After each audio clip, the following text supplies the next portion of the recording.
Welcome, everyone, to Monday Match Analysis. I'm Gill Gross. Jannik Sinner is your 2024 U.S. Open champion. He has bagged his second career major title.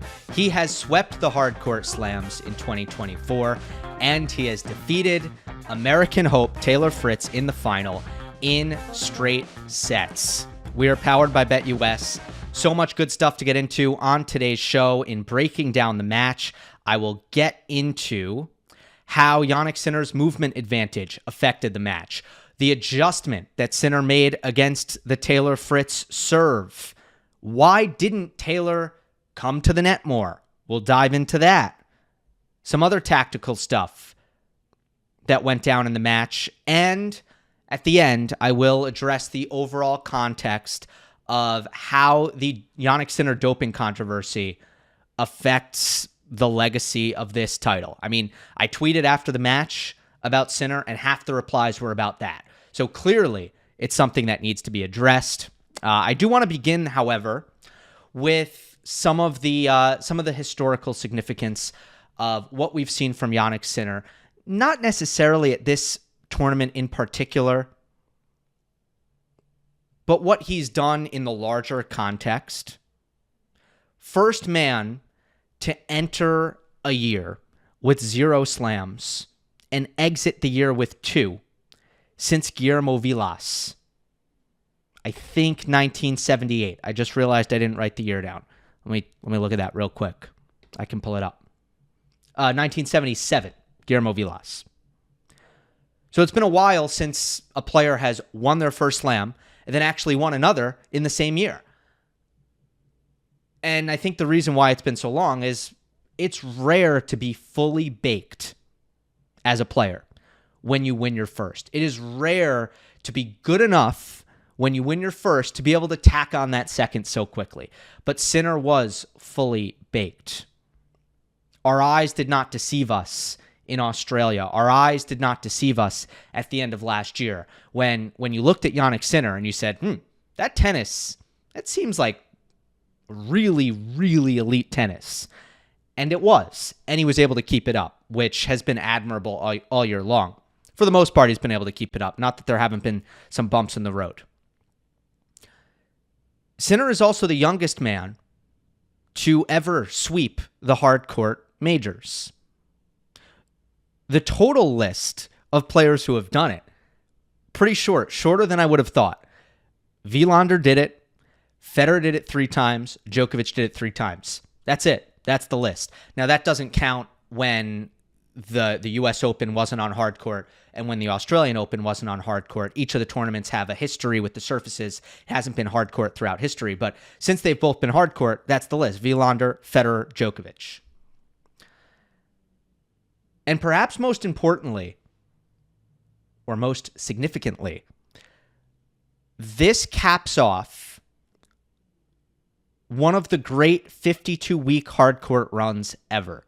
And I think if Sinner has a strong finish to the year, we might look at the 52-week period that is the 2024 season at a certain point. But we're not there yet. The year's not over. So let's look at the 52-week period that we're dealing with right now, which is end of U.S. Open last year to end of U.S. Open this year. And his record on hardcourt in that stretch is 55 wins to 4 losses. That's a 93% win percentage. There is a walkover in the mix there. That was at Paris-Bercy last year. So Sinner on hardcourt, 7 titles in 12 events, and that does not include the Davis Cup title that he brought home to Italy. His win-loss record, it includes that, but 7 titles, 12 events, not counting the Davis Cup as an event or a title. That is all-time great. That is quite the run. There have been comparable runs. I don't think statistically, I'm not aware of any run more dominant than Federer on hardcourt in 2006. He went 59-2. That's a 97% win rate. Australian Open, Sunshine Double, Canada, U.S. Open, hardcourt Madrid, year-end championship. The 2 losses were to Nadal and Murray. Pretty ridiculous. Djokovic in 2015, 59-5. That's a 92% win rate, which is basically right on where Sinner is. Australian Open, Sunshine Double, US Open, Paris, Shanghai, year-end championship. A lot of that run are, events that Sinner is yet to play here in 2024. So we'll see how he carries on in this particular calendar year. But yeah, it's up there, huh? That's how good Jannik Sinner has been. And I'm not sure the perception has quite caught up with that. When I did my mailbag at the start of the US Open, somebody asked, Gill, what would the top 10 be of current players, of active players, if you only considered their peak?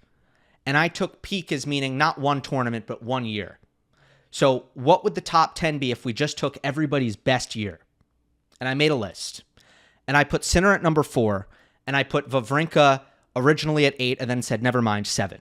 I put him at 7. My editor, Maggie, who does my TikTok, which you can follow me on TikTok if you'd like, if that seems appealing to you, made a TikTok out of it. It did well. It got 35,000 views on TikTok. Almost all of the comments are Stan Wawrinka is too low, Jannik Sinner is too high. That was the vast majority of the complaints about my list. Let's get real. Let's get real here about how good Sinner has been in 2024. Stan Wawrinka has never had a year this good. He has never had a year this good. You just get a lot of street cred for beating members of the Big Three in major finals, which Stan did 3 times. I get that. Totally get that. So maybe if you say one match peak, one big match, now you have an argument for Stan. But TikTok thinks Wawrinka is better. Sorry. He's never won with the consistency that Sinner has won with. Not just on hardcourt, but I think even if you zoom out and look at all the surfaces, what Jannik has done this year is incredible. All right? So that's all I want to say about the historical significance. I will get into the match now, but first a reminder that Monday Match Analysis is powered by BetUS Sportsbook and Casino. BetUS offers 24/7 customer service, the fastest payouts in the industry, live wagering, an incredible variety. It's super easy to get started. NFL season, week 1. Happy week 1 to all the NFL fans. It is not convenient timing, if we're being honest, that the US Open final falls on week 1 of football. So I haven't gotten to watch much today. But anyway, head on over to betus.com and use the promo code YouTube150 for a nice 150% deposit bonus up to $2,000. Please gamble responsibly and don't harass the players. I'll also say, if you are not subscribed to my newsletter, The Draw, it curates the best tennis content on the internet every single week. You can go to thedraw.tennis, and again, it is tennis content in your inbox every week on Tuesday mornings. And also my Discord. Link is in the description to that. I will be checking the Discord for my post-US Open mailbag, which will be dropping at some point this week. All right, the match. I thought Sinner and his movement was going to be the X factor, the separator. And to my eyes, that's exactly what happened for the most part. I've said this before, but movement is freedom. When you are able to move well around the court, it enables decision-making and discipline at a higher level than you'd otherwise have access to if you're not comfortable playing at all 3 levels. If you are not a great defender, then there are certain sacrifices you need to make in terms of how you play. And if you are a great defender, those sacrifices are not necessary. And you can take what comes when you have an opportunity to be offensive. If you're Jannik Sinner, you can be offensive. But you are also comfortable playing high percentage tennis because you are not afraid to be attacked. You know that if Taylor Fritz has an opportunity to try to use his firepower against you, you have a good chance at being able to absorb it and being able to neutralize it. And the same cannot be said the other way. Ground stroke unforced errors in this match were 14-28. Sinner 14, Fritz 28. First of all, Jannik played just stupendously clean off the ground. There was one blip in the third set where he made a couple of forehand unforced errors back-to-back on big points, but my goodness, he did not give up a lot. He did not give Taylor a lot of gifts off the ground. And it's not as if Jannik Sinner plays passive. It's not as if he wasn't, crushing the ball whenever he had a little bit of time and was able to set his feet. So 14 ground stroke unforced errors in 3 sets. Unbelievable from Sinner. And kind of what I felt was missing for most of the year since things started to just dip a teeny bit since the start of the clay court season. I hadn't seen that elite consistency from Sinner off the ground that I felt I saw the first 3-4 months of the season on the hard courts. And then Fritz made 28. Fritz can play cleaner than that, but he felt he had to redline his forehand pace the whole time. And he did have to. And I wrote this down before I watched Taylor Fritz's press conference. I wrote down in my notes, Fritz redlining his forehand pace the whole time, and he had to. He did not have an option. So I gave myself a small pat on the back when I just watched Fritz's presser, and he said the same thing. He wasn't happy with how he was hitting the ball necessarily, but against other opponents, if his timing isn't right, if the ball isn't coming off as clean as he would like, or if he's not controlling his ground strokes as well as he would like, normally he would just pull back a little bit and play a little safer. But you can't play safer if you're Taylor Fritz and you're taking on the firepower of Jannik Sinner off the ground. You can't afford to play safer. In Fritz's words, I would get bullied a bit too much, or I got bullied a bit too much. And there were some big break points where I thought Fritz did pull back a little bit after making some unforced errors. And it didn't go very well for him.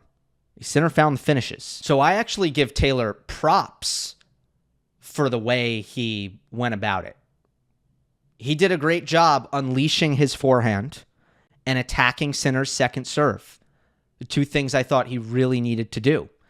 And this is a big part of Fritz's improvement as a player overall. That does go back a couple of years now, but when David Nankin and Michael Russell and Paul Annacone, when they were working with Taylor, when they first started working with Taylor, and Fritz was, a player who would, be outside the top 30 at the time, the first priority was to get Taylor to understand his limitations as a player and to start playing a style that would take his weaknesses, his movement, and his defense more out of play, and his strengths, his power off the ground and his big serve, bring those more into focus. Make sure that those things are leaving more of a mark on the match than the weaker parts. So now Taylor's a guy who does a really good job of not getting passive, making sure to bring his weapons to the table. And he did that in this match, to his credit. But that's why, in my opinion, that's why ground stroke unforced errors were 28-14. It's not because Fritz can't get the ball in more. He can get the ball in more. It's that his movement doesn't liberate him to play high percentage tennis as Sinner's movement does. I do want to do a little bit of film study just to highlight the movement aspect. I thought this was a point where you could see it pretty clearly. This is love 30, Fritz serving to stay in the first set. He's already down a break, but nonetheless. And Sinner runs around a forehand here. His contact point is a little bit low, so Jannik can't really rip it the way he would like. And Fritz thinks, okay, well, that's an opportunity. Sinner has dragged himself out of position on the inside out, and he's not centered on the court, and he didn't hit the ball that hard, so I can redirect my backhand down the line, and he does. And he hits it great, Really good strike by Fritz. So Sinner is scrambling. Most players, well, some players wouldn't get to this ball at all. Most players would slice it.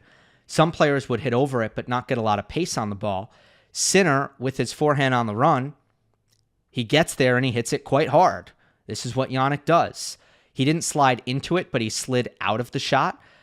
And Taylor now wants to, of course, take his forehand down the line, keep Jannik moving. But he, first of all, is so rushed on this shot that he's not able to set his feet. And that's a product of how hard Sinner hit the ball.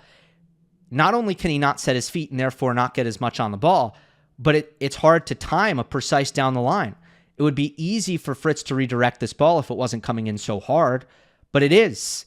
So Taylor goes down the line and his shot actually bleeds up the middle. And now Sinner is going to have an opportunity to attack himself because he has some open court and his feet are set and he has a backhand here. However, let's be honest. Sinner is 7 feet behind the baseline, hitting a backhand from the middle of the court. So there isn't a great angle for Sinner. It's the backhand, not the forehand, so he can't hit it quite as hard, and he's not inside the court. A great mover. If Taylor Fritz were a great mover, he would not be so damaged by this ball. But because he is only a slightly above average mover, this ball, this backhand cross-court from Sinner, it ends the point because Fritz barely gets there. And the slice backhand is, I would say, into the net, but more accurately, it hit the ground before it hit the net. So just one example of the difference in movement, the ability to play at end range. And Patrick McEnroe, after this point, even brought it up. I will say that. So I thought Patrick was actually right on it the whole match when it came to the movement disparity. And, you saw the rally length, 5+ shots, 35-23, plus 12 for Sinner. 0 through 4 shots, way more points, 60-56, plus 4 advantage for Sinner. So even though there were way more 0 through 4 rallies, Jannik had a tiny, tiny advantage there. That didn't decide the match. What decided the match was the extended rallies and Sinner breaking away in those extended rallies, which I thought had a lot to do with the movement and the consistency advantage. Now, we talked before the match, can Fritz serve his way to success? Can he use his first serve as the primary weapon here? First set, he couldn't because he only made 38% of his first serves. That was a big problem. Second set, the serve caught fire. He served 78% in the second set. All right, now we're talking. That'll do. Was Sinner getting it back? For most of the set, no. Through Taylor Fritz's first 4 service games, 12 out of his 18 service points were unreturned serves, either aces or service winners. That's 67%. If that number sounds familiar, maybe you watched the preview of the final,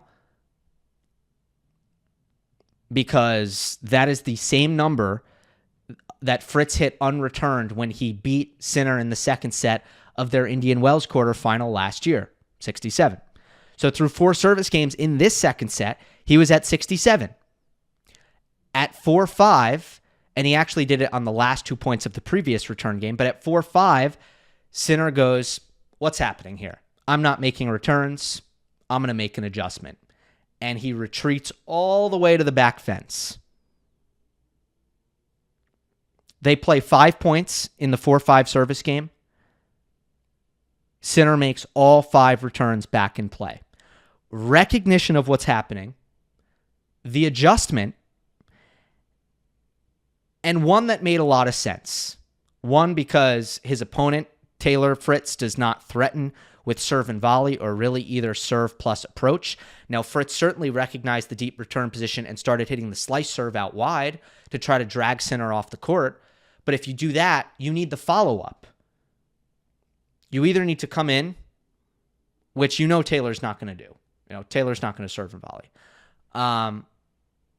But when you hit that +1 into the open court, you need to apply the maximum pressure. And if you're going to really find a finish, you probably need to be in off of that, which Taylor is not. So he dragged Sinner off the court, but little by little, Sinner was able to neutralize and get back to even in these rallies. So they play 3 baseline rallies, and lockdown mode is initiated by Sinner. He doesn't take a lot of risk. He has enough speed, by the way, to cover that extra ground. So again, movement is freedom. If you are not fast, you cannot return from the back fence. You're not going to be you are not going to be able to cover the extra ground that is required when returning from back there. Sinner has the speed, so he can do it. So they get into 4 baseline rallies. Fritz made 3 unforced errors. Sinner went backhand down the line out of a backhand exchange. Gorgeous, gorgeous backhand line by Jannik to force an error and win the second set. So that adjustment in return position completely turned the tides in the second set when Taylor caught fire with the first serve. Now let's talk a little bit more about Fritz coming forward. I know I just mentioned it, but when looking at my social media, most of the people who are commenting or critiquing Taylor's tactics in the match were remarking on Taylor's lack of net rushing. I'm not going to say those people, I'm not going to fully disagree with it by any means. And when you look at it, net stats for Taylor, 2 for 3 in the first set, 2 for 4 in the second set. It was very clear that Fritz and Sinner both decided, I think I can be the better ball striker. Sinner didn't play with a lot of variety. Fritz didn't play with a lot of variety. It was both players doing what is most comfortable for them through the first 2 sets. In the third set, Fritz did get forward more. He was 9 for 12, and he probably, first of all, that's a good win rate. And second of all, that was probably the set where he put himself in the best position to win. So I'm not going to argue with the notion that Fritz should have come in more. However, I am going to explain why I'm not surprised that Fritz didn't come in a lot and why long-term it might have been difficult for him to execute any sort of frequent net rushing throughout the match. Fritz struggles to volley when the ball comes hard. He volleys pretty well when the ball doesn't come all that hard. So when he has time, he's quite a bit better. I felt that Fritz for the tournament was volleying the best I've ever seen him volley. In the Francisco Comesaña match, I got to talk to Fritz about it. I think Taylor was, if my memory serves, 23 of 29 at net against Comesaña in that 3-setter. And I said, Taylor, that was a great volley performance. I forget what my question was exactly, but he basically said, coming into the match, I knew that I was going to need to come forward because A, Comesaña is really, really fast, and B, when he's defending, he chips the ball. So he plays a lot of slice defense, and that is going to give me time to close in on the net and knock volleys away. And if I stay back, that slice defense is going to be neutralizing. It's going to land deep in the court. It's going to make me generate all my own pace. It's going to give time for Comesaña to recover. All of the things you don't want when you're trying to finish a point. But that's Fritz's comfort zone when it comes to volleying. The ball isn't coming fast. He has time to close down on the net, to choose a target, and to make a play on the volley. And he volleyed exceptionally well. But as I was watching this match, I was thinking about the answer that Taylor gave me. And I was thinking, oh my God, Jannik Sinner is the anti-Francisco Comasagna. Not something I thought I would be saying in the analysis before the match started. Sinner is the anti-Comasagna. He doesn't slice on defense. He might slice on defense less than anybody. He has this incredible ability, as we saw in the film study earlier, to drive the ball when he is stretched out, when he is even in the extreme positions of the court. He's still able to drive the ball. Both wings, forehand, backhand, doesn't matter. And that, I think, more than anything, is probably what keeps Taylor from moving forward, because he is afraid of that tough volley. He's still not confident that he can hit it. There was a pretty big point also, a couple of pretty big points in the third set where when he was coming forward more, and I know he was 9 of 12, and I know that's a good win rate, but he should not have lost that break point at 30-40, 5-4, right? I mean, he had a forehand volley. He swung too much on it, and he mishit it. And that was a ball that was coming quick, right? He didn't have a lot of time there. He needed to have quick hands, shorten up, good crisp volley. Couldn't make it happen. He should not have lost that point. It should have been deuce. He should have had a chance at that point to continue to serve out the set. Then if you look at, 15-30, 5-6, I think they would have counted that as a net point, but that was a point where, first of all, Jannik showed off his defense. Incredible stab on his backhand off of a wide serve. Another great stab off of the +1 forehand. And then Fritz was a little bit hesitant coming in. A confident volleyer, I think, would have been closed in on the net, much tighter, and easy high volley put away. Taylor, a little bit of hesitancy. He comes in eventually, but he's slow moving in, goes for the drive volley on the forehand, shanks it, unforced error. So you can see that might have been another net point loss, but those are big points. Taylor's, he's not bulletproof up there. He still needs, there's still room for improvement. But I think overall he deserves a lot of credit because he volleyed a lot better than he normally volleys at this tournament. So that's what I want to say about Fritz coming forward. Sinner tactics, couple of quick hitters here. This is one that I saw a lot all tournament long, but we discussed the backhand and backhand rally in the preview. I thought it was going to be important for each player in the backhand and backhand to change direction down the line. I was curious to see who is going to really get the backhand down the line going. It wasn't Sinner. I don't know that it was Fritz either, but Jannik was doing a great job off of strong backhands cross or off of weak Taylor Fritz cross-court backhands of running around the backhand and going forehand inside in immediately.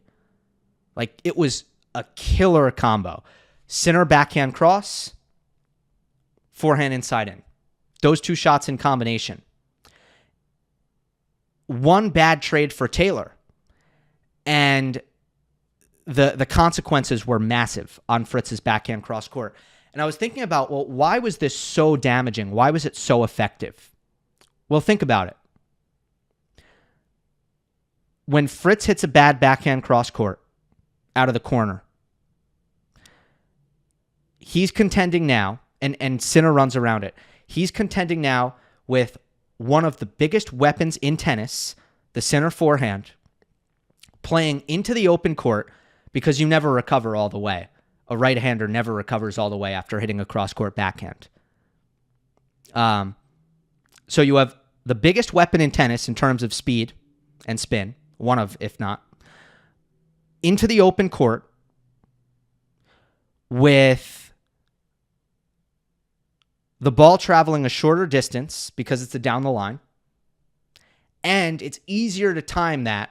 It's easier to time that ball compared to a backhand down the line, mainly because the ball never crosses your body, right? If you run around your backhand and you go inside in, that ball is always on the same side of your body. That makes it a little bit easier to time and go inside in. Versus a backhand down the line, the ball crosses your body. Most players, if not all players, find it more difficult to redirect in that situation.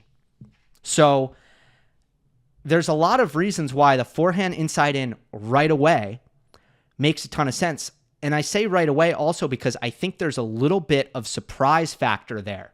Because when Fritz hits that backhand cross court, he's not necessarily anticipating that he's about to be attacked until it's too late.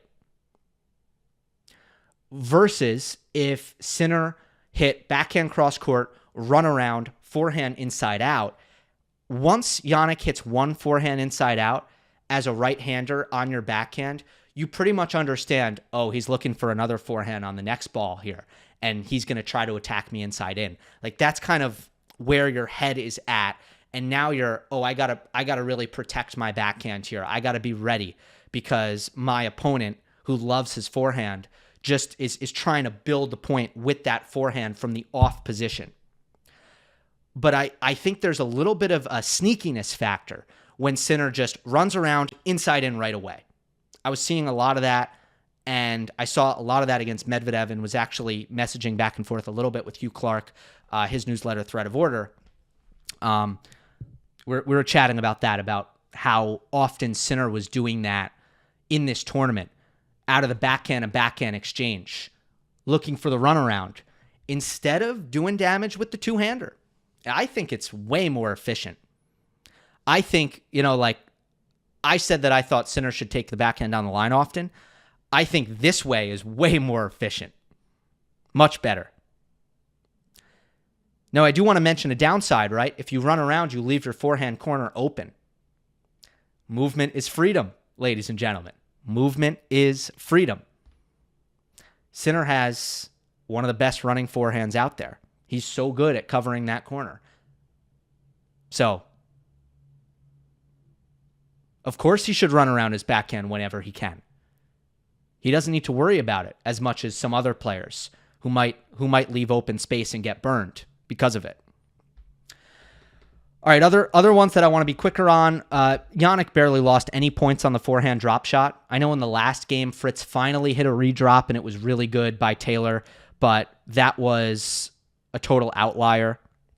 So the forehand drop shot was excellent. Look, Fritz, he just wasn't that explosive moving up to it, and he's not all that great with his hands when he comes up to it. Again, he normally chips deep and gives you a chance to pass. Normally, you got to look at the pass. There was one instance, big point in the first set. I think it was a break point in the first set where Sinner pulled out the drop shot. Didn't hit it all that well. And Fritz actually tried to drive the drop shot retrieval, almost swung and missed. Like, he mishit it so badly. And it was not that good a drop shot. So that was good by Jannik. That's one that certainly I was looking out for. And the other one, look, this happens all the time with Jannik. But the return deep down the middle, it forces so many errors. It's so difficult for players to get their feet organized after hitting a serve and absorbing depth right at their feet. It's not unique to Fritz, but Jannik has become so good at it. Just another kind of Djokovician quality that I'm seeing out of Sinner, who, by the way, I'm done talking about all the things he did well. Some things he could have done better. Didn't have a good serving day. 51% first serves in. Made some mistakes on his second serve. There were times where he missed that spot that he's looking for into the Fritz body. And he got maybe a little too much kick on his second serve, and Taylor attacked it and punished it. I don't think that when Sinner had to hit a backhand, I don't think he always was doing enough to move the ball around.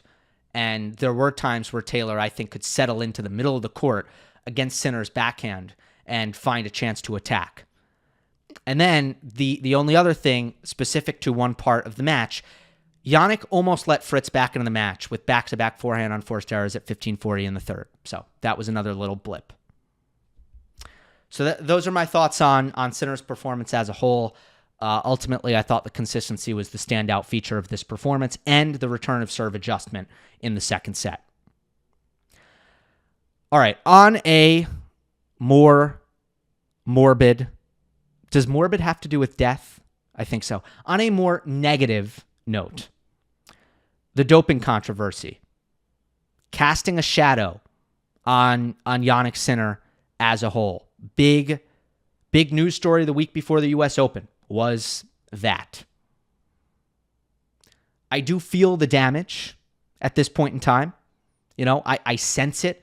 I sense that there are Jannik Sinner fans, former Jannik Sinner fans who are no longer. I sense that there are, you know, maybe people who felt neutral on him that now have a negative viewpoint of him. Now, if this were politics, which it's not, it's tennis, but if this were politics, there is no doubt that the approval rating is down. And I don't know how permanent it is, but I feel it. Not unscientifically. As somebody who's online, I feel it. I think most of it is unfair and some of it is fair. But I think there are a lot of people who probably have not gone enough lengths to seek out all the information. Maybe I'm wrong, but my thinking at this time can be summarized as so. The story is detailed and plausible. The way it played out in terms of the provisional suspension being overturned, nobody knowing about it until the final ruling from the ITIA came down, is unfortunately extremely uncommon. The reaction by the public, the reaction from the players of, whoa, why was it like this that time? Come on now. That's an understandable reaction. I had that reaction. I don't feel badly about having that reaction. The fact is, Sinner's case, and I know that we can find one Clostebol positive earlier, you know, that went the same way, but Sinner's case and the way it was handled is an outlier. It's not how this usually goes. Every player knows that. That is why the reaction from the players was what it was, because that's not how it normally goes. However, it's within the protocol. I hope, because of how this played out with Sinner, that more players are able to lawyer up really quickly, appeal right away, and perhaps get the provisional suspension reversed because they have a story that, you know, the independent tribunal buys. Like, I hope it happens more often, because it's a shame when you have examples of the provisional suspension was not reversed, but then they find no fault or negligence. Right? That's a shame, because then you were suspended and you shouldn't have been. Anyway, all of that is almost besides the point, right? The central question is, was Jannik Sinner doping? Right? And that's what it comes down to. So I know the question that you might be wanting me to address directly is that, Gill, can you say without a shadow of a doubt that Jannik Sinner didn't cheat? The answer to this question sucks. It sucks. I hate to say it, but it's the truth. Not only can I not be sure and say on this podcast that it is 100% certain that Jannik Sinner isn't doping. Not only can I not say that, I can't say that about any player. I can't say that about a player who's never failed a drug test. That's the problem here. Okay? Do I buy Jannik Sinner's story about his physio and all that? Yes, I do. Yes, I choose to. But is there a world in which they had that story prepared as a way of, you know, covering their butts in case they fail? Yes, obviously. Obviously, there's a world. Obviously, there's a possibility. This is like the justice system. Just because someone's found not guilty in the court doesn't mean that they're not guilty. We all know people have committed crimes and they were found not guilty in the court. But what do we do, man? What do we do? We have to accept the evidence. And the preponderance of evidence is very, very clearly in the camp of Jannik didn't do anything wrong. Very clearly. So I choose to accept that. But can I be like, anyone who, you know, can I say anything definitively? No. I mean, look, TUEs, therapeutic use exemptions are everywhere. They are a cancer in the sport. So how's that for, is this person clean? Is that person clean? Is this person clean? A lot of them have TUEs that they probably don't deserve. There's a lot of questions. But the way I will choose to go about this, and, you know, I'm not telling everybody to fall in line with me necessarily, but the way I will go about this is, if you are not reprimanded by the systems that are in place to keep the sport clean, if you are not found in violation of those systems, I am going to give you my good faith. I am going to give you my benefit of the doubt. So Jannik Sinner has mine. I can't end on that.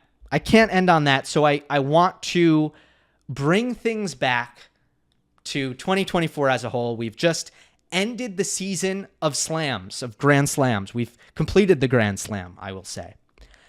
And Sinner and Alcaraz split it 2-2. How about that? Pretty awesome year for the next great rivalry in tennis. I think there's going to be more years like this to come. And it's another reminder that, you know, even in the post-Big Three era, winning major titles is going to be damn hard if you are not one of the very, very best in the world, because these top guys are great. I know I keep saying it, but I feel the need to keep saying it because I feel like there's still a chorus of people who are like, wow, tennis is wide open. Tennis is wide open right now. I understand that Alcaraz and Djokovic lost early at the U.S. Open, but in the larger picture, tennis is not wide open right now, especially not at the majors. It's still going to be damn hard to win a major if you're ranked 5 through 15 in the world. But I just wanted to zoom out and address the fact that Alcaraz and Sinner split 2-2 in 2024. And I can't wait to see them continue to battle it out and, you know, over these big titles and these majors. And I think we'll have another, you know, slam race on our hands in the post-Big Three era. Hope you enjoyed. Don't forget to subscribe. Thank you, BetUS. I'll see you next time.